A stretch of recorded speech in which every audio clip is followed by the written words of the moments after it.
Okay, everybody, so this is my review of Dexter New Blood, episode 4, H is for Hero. This was written by Tony Saltzman and directed by Sanford Bookstaver. So this episode did so many things right and brought my hopes back up for the season, where I was hard on the last episode with a lot of worries of it not feeling fresh enough and getting a little too slow. But this episode really had a theme going on that works so well about, going back to the title H is for Hero here, but going to that we all have two sides to us, like we hear in Harrison's monologue at the end here about we all have a little bit of hero and a little bit of monster. And that's what the show Dexter is all about at the end of the day, with the character of Dexter. And it's leaning into that with Harrison here.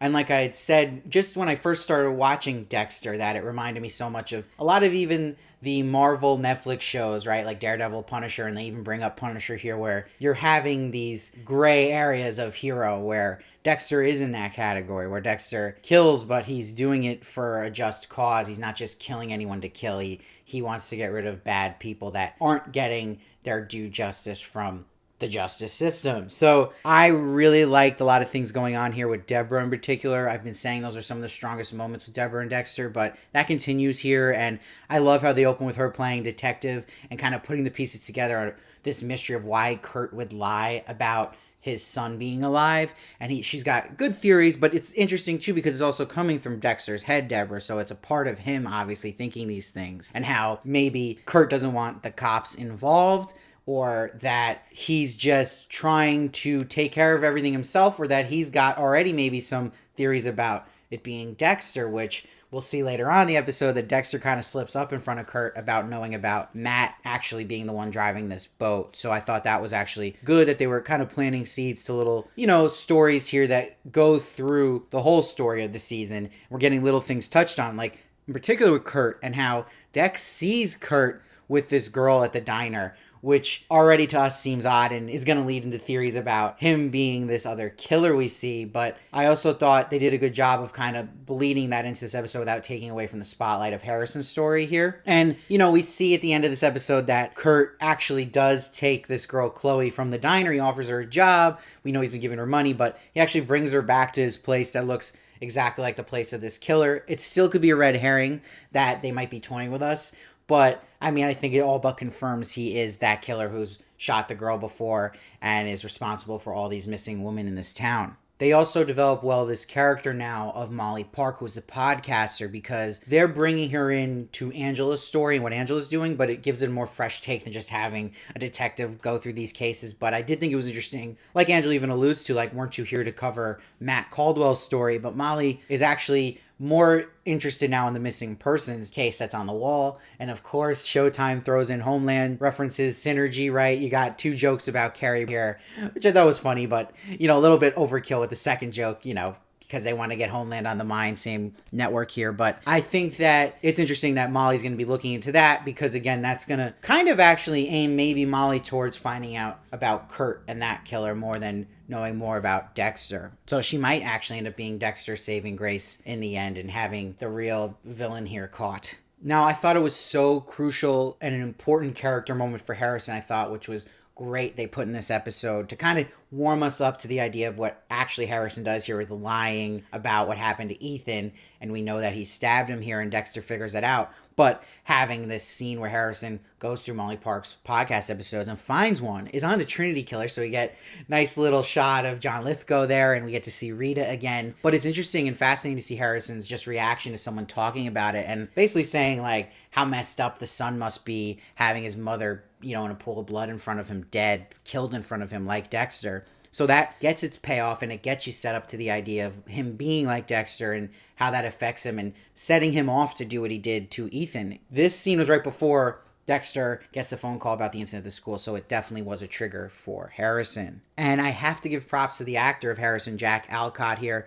I've already given him some props, but it's such a vital character that they needed the actor to do good here, and he's been bringing it, holding his own and handling such heavy scenes and showing a lot of emotion on his face. But I thought he was really good here when he was lying about what happened with Ethan, not giving the clear story, and Dexter's kind of reading through that. But I also thought he was good here when he sees Ethan's parents and showing that guilt in his face.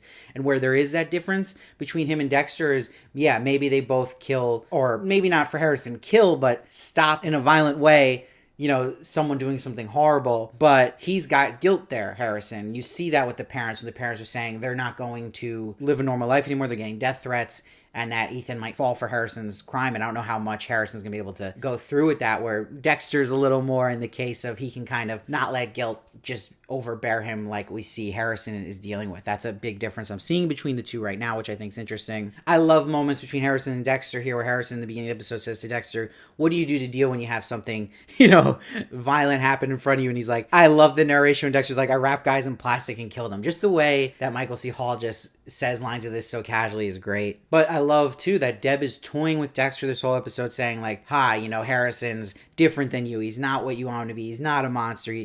He's emotional. He's empathetic, a hero, and she's saying not like you. But, at the end of the day, Dexter's instinct about Harrison is right. And that, yeah, he has a lot of Dexter in him. So that is just a great back and forth between him and Deborah, and still having humorous moments where Deborah's like showing that he wanted to be a hero and has all the signs for him. I thought that was great too. And that was a great scene in general, just having Dexter do what we love to see him do, kind of do his blood work and his investigation at the scene himself, but working out his head with Deborah and them debating it. I thought was a great, great scene. One of the standouts for the season for sure. And yeah, it's a big mess up on Harrison's part if you go back and look, that when he had known about these drawings from Ethan, that he kind of smirked at them last episode and didn't do anything about it. He should have told somebody about those drawings, because it's clearly a threat to the school. And there was also a big line in this scene where Dexter says that to Deb, that Harrison almost, seems like he fit the code here with Ethan. So he's seeing that same kind of,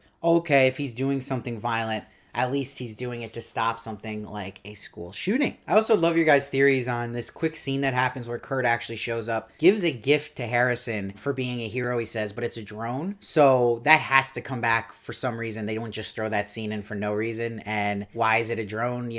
Maybe Kurt is onto them and Harrison and Dex, and he's going to have a feed to it. I'd love to hear your guys' theory on why there was a drone, or do you think it's just absolutely means nothing? So my favorite moment of the season so far was Harrison having this moment to stand up and talk to everyone who's on this kill list, and they're all praising him like a hero, but they're all ragging on Ethan still, and like how Ethan's this psycho and painting him in that box. But Harrison sticks up for Ethan and says he was a victim too, and calling them out for their, causing him to act this way, which I love. It makes Harrison likable, but it's showing again, he's more vocal than Dexter about these kind of things and what he's doing and why he's doing the things he does. Yeah, he's still lying like Dexter. They didn't do anything, but he's actually vocal about his thoughts like this, where Dexter kind of keeps that to himself. And I think that obviously Harrison's more human than Dexter, but it's also brilliant because this scene was so good editing wise.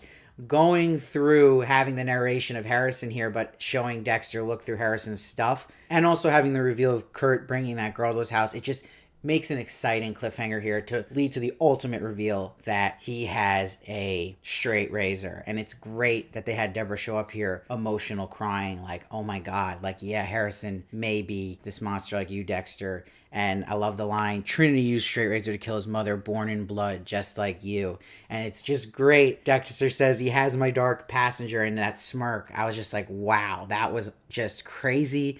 An exciting cliffhanger and an awesome reveal. And I like that it's tying back to the Trinity killer here, and that it makes complete sense for Harrison's character to have that as his, choice here, weapon of choice of a straight razor, and that effect he would have just like Dexter growing up around death with his mother. So I really thought this was a great episode. I'm going to give it a 9.3. I think it was the best of the season, even just a little better than the premiere, which I loved as well. So it gave me a lot of hope. I like where things are going here.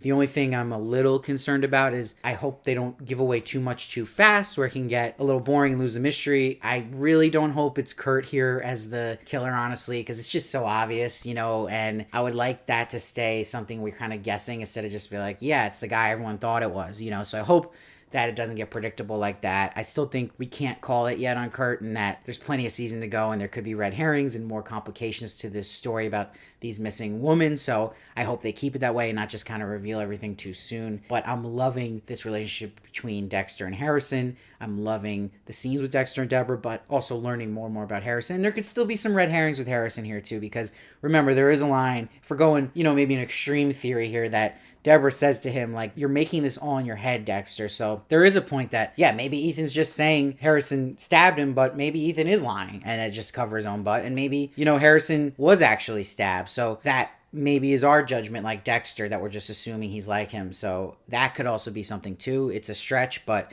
it is interesting that Deborah said that line when he was in the scene investigating the crime, that he's kind of making what he wants to happen.